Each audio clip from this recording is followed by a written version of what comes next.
Welcome to our two-part series on rules of the road. We're going to start off with all of the boats that you can hit, and our second part will be all of the land you can hit. Whether you're new to boating or here for a refresher, the goal is that as we look towards summer and spring and eventually being able to get outside and on the water, that we're prepared and ready to be safe out there. My name is Captain Scott Souders with Chicago Yacht Academy. If you've joined us for one of our classes before, welcome back. And if you're considering doing some spring education as we look to get outside and on the water, please check us out at chicagoyachtworks.com. With no further ado, we're going to jump right on in.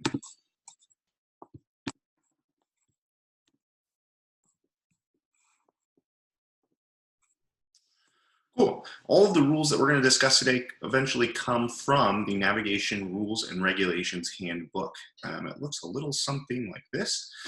You can buy it as an ebook. It's even a free download as an app.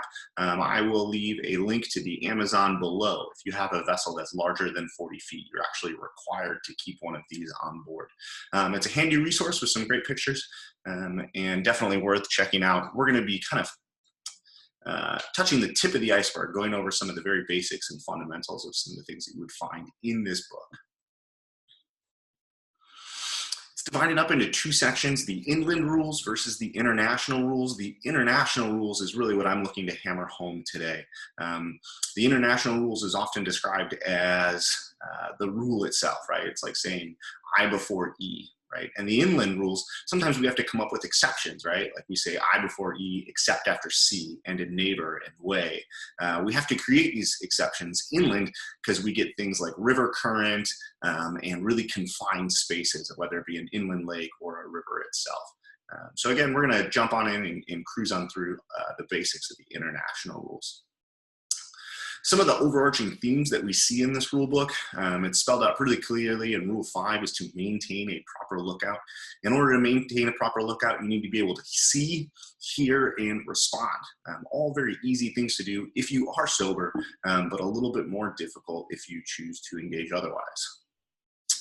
We're also required, according to Rule 6, to operate our vessels at a safe speed. A safe speed is defined as being able to identify an object in the water and come to a complete stop before it. So things that would limit our safe speed would be nighttime, heavy fog, heavy rain, right? All of these things would impair our ability to see something in the water. Vessel size, shape, propulsion, that can also affect what your safe speed is. Some larger ships take much longer to take time to stop, while smaller vessels can go from high speeds to a quick stop quite easily. All of the things that we're going to discuss today can be done through sound signals, whether it be maneuvering a boat one way, communicating with others. We're not going to specifically cover sound signals in this segment, but I do want you to be aware that it is out there.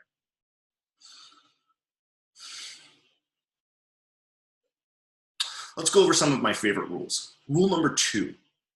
Nothing in these rules shall exonerate any vessel or their owner, master or crew thereof from the consequences of any neglect to comply with these rules or by special circumstances of the case.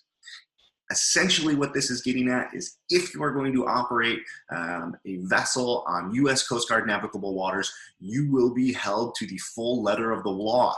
I didn't know doesn't count. That's not meant to scare you. That's meant to encourage you and frankly, thank you for being here, watching this video, and learning a little bit more about the rules of the road. All right, we'll jump up to 7. Every vessel shall use all available means appropriate to the prevailing circumstances and conditions to determine if risk of collision exists. If there is any such doubt, it shall be deemed to exist. Right? The key in this is risk of collision, right? For the most part, operating on Lake Michigan or the ocean, it's like a Target parking lot at 2 a.m. You can go wherever you want, forwards, backwards, fast, slow, it doesn't matter. The problem occurs when you've got two vessels that if they don't change their path, if neither one changes their path, they could collide. And for that circumstance, we need to have some rules in place. So the first question that we need to ask ourselves is how do we determine if this risk exists? The first truth is constant bearing. Let's put a couple boats up here.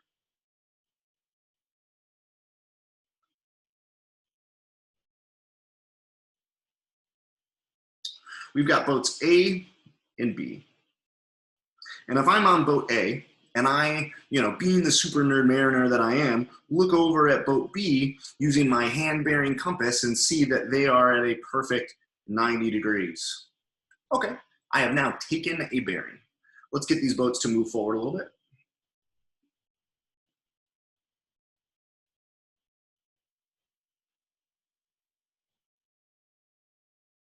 Right, and if I look over again now that we've moved along our path zone, and sure enough, they're still perfectly at that 90 degrees. This is a constant bearing. The next truth that we need to have here is a decreasing range, right? So this decreasing distance is identifying that the distance between the space is now getting smaller. So sticking with our same set of boats, right? Boats A and B, right? We'll say that they are 2 miles apart. As they continue on their path, watching one another, right? Here I am on boat A, looking back over at boat B, and I now notice that we are about a mile apart. We have a decreasing distance. And while you could be a super nerd mariner out there and you're putting a hand-bearing compass out on all of the boats that you see around you to determine constant bearing, and maybe you're using the rings on your radar to determine the actual distance, in reality, what this looks like is kind of seeing a boat on the horizon and being like, okay, they're, I don't know, right about there when I line up the windshield and the handrail, they're kind of that third thing in line. That's taking a bearing. And a constant bearing is when they're still lined up with that windshield and that handrail, right? They seem to be in that same place to you. And a decreasing distance might mean they just get larger on the horizon, right? It feels like they're getting closer. We don't need to have exact math to be able to determine. Now, the more you experience this, the better you'll get at judging these spaces and circumstances. Both constant bearing and decreasing distance need to be true in order to have risk of collision. You can see how, if I had two boats that were traveling parallel, right, these boats have a constant bearing to one another, but they don't have a decreasing distance. You can also see how we might have it's called like a big, slow freighter, right? And then we've got like a really fast boat, right? These might have a decreasing distance, but there is no constant bearing, right? They are not mutually exclusive. They have to exist with one another.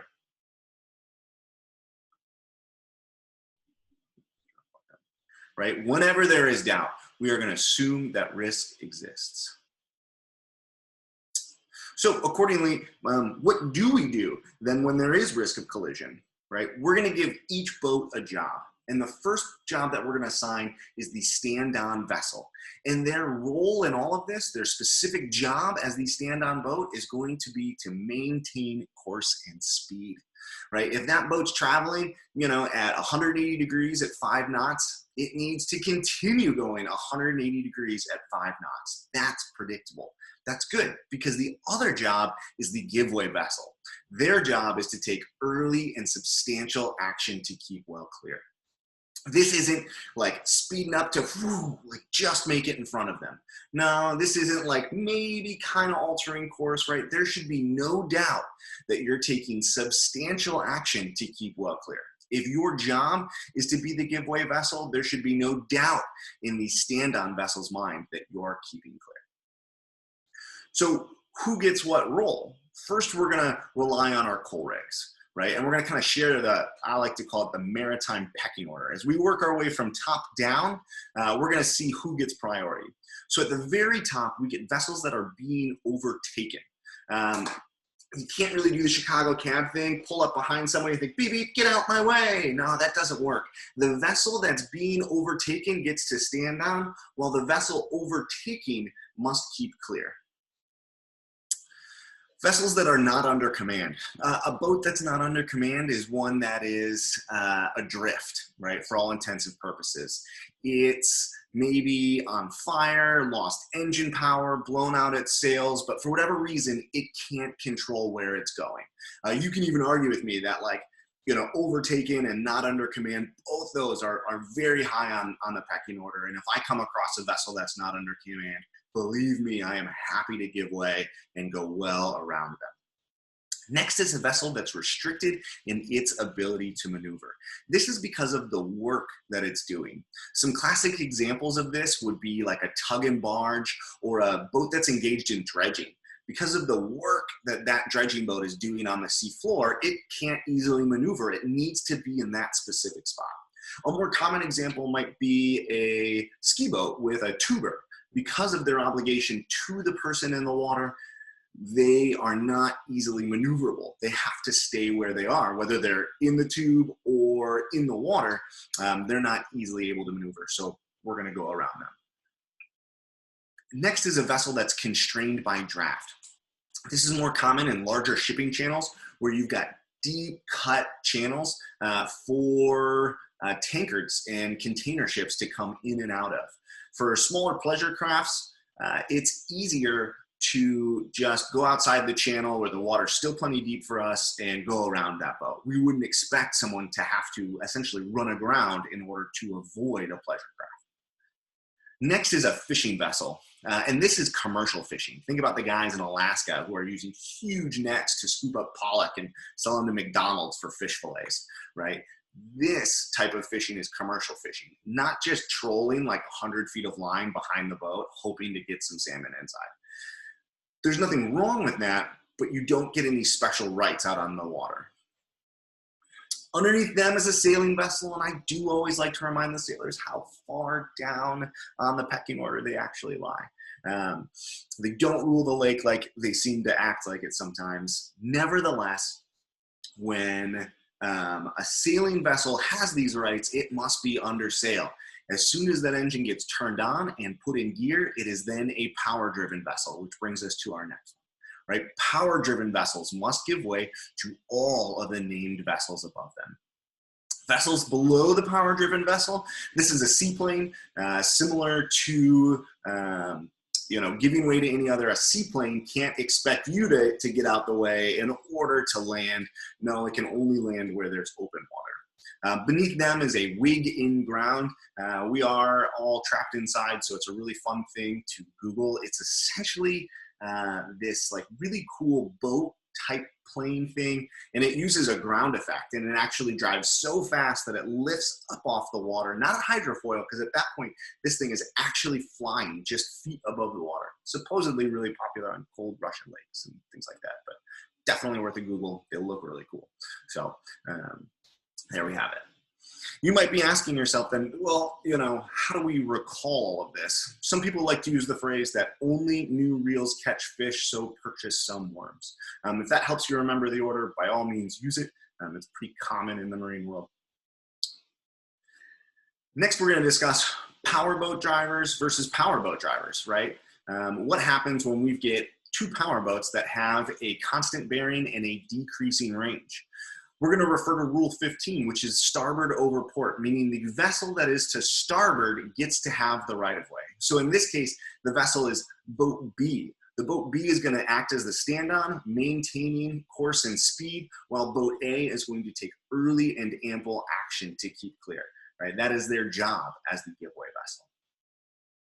The next circumstance, right, is a little bit of a review, right? We want to talk about overtaking, because there is this overtaking sector that occurs at about 22.5 degrees abaft the beam of the boat. Anywhere inside this overtaking sector, the vessel is considered to be overtaking. So, this gets a little tricky because a boat that's located just inside the overtaking sector, right, as it approaches, is the giveaway vessel. However, if I put a new boat just over here, come on, Ben. There we go. Right? Technically, this new vessel is to starboard and would be the stand-on vessel. There is plenty of room for good judgment, not just in overtaking, but in all aspects on the water, in all crossing situations.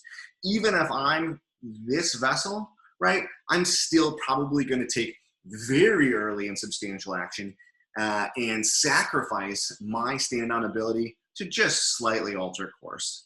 It's going to make it much easier for everybody involved. I know that it's a little bit of a broach from the rule itself, but I do want to remind you that there's plenty of room for good judgment. And, you know, especially during the day, this can be a little bit of a gray area right here. At night, totally changes, right? If this works out, we'll do a night video and we'll talk about why this is actually easier to use good judgment at night.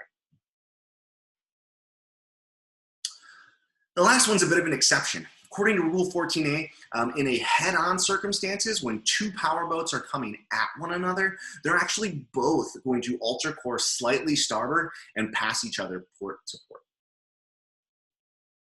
So what if boats do collide, right? That's certainly not our focus, but by all means, it's worth discussing, right? A formal accident report needs to be submitted within 24 hours if a person dies. So sadly, if there's loss of life, we should be reporting that to the authorities, right? If somebody involved in the accident has injuries that require more than first aid. So if somebody needs to go to the hospital for what has happened, by all means, we are now legally required to report this to the US Coast Guard or Department of Natural Resources. If the sum of the damages is greater than $2,000, and for my boat owners out there, you know how easy it is to get up to $2,000 in damages. This is actually a really good rule. It prevents very wealthy mega yacht owners from driving their own boat, running over you in your little fishing boat and going, oh no, I'm so sorry. Like, let me just write a check and see if I can make that go away. Frankly, we don't want those people driving boats anymore. They've got no business behind the helm, and we don't want them on the lake, on the ocean. We don't want them to be operating at all. So by reporting damages larger than $2,000 helps us keep the waters safe that way. Now, you may be wondering, why within 48 hours? Why aren't we doing this on a more hastily, timeline? Well, 48 hours allows you to get to a safe harbor.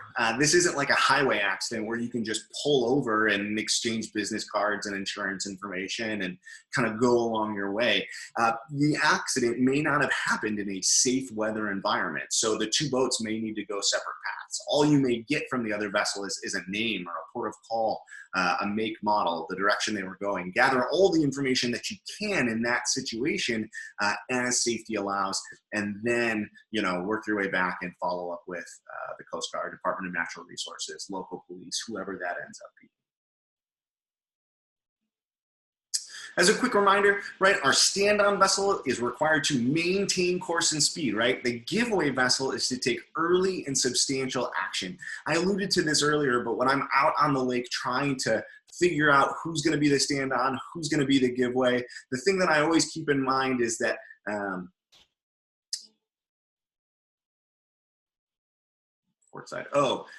is that nothing speaks louder than boat language, right? So that's my last piece here, right? We'll come back to our power boaters, right? Because power boaters, when it's you out there, right, the only ones really giving way are other power boaters approaching from your starboard side, right? And that finally brings me back to my last point, that nothing speaks louder than boat language.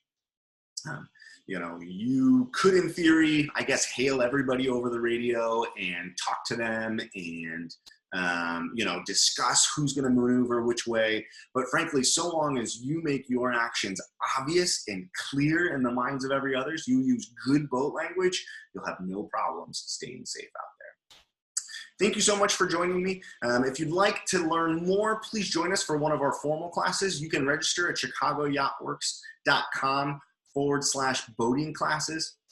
We're going to have in the water classes. We offer private lessons. We're even going to have a live VHF radio course coming up, so please check in regularly with our website. If you've got questions for me, please leave comments down below or shoot me an email, scott@chicagoyachtworks.com. It has been an absolute pleasure sharing with you from my home. I hope that you are staying safe, and I can't wait to see you out there when we finally get released.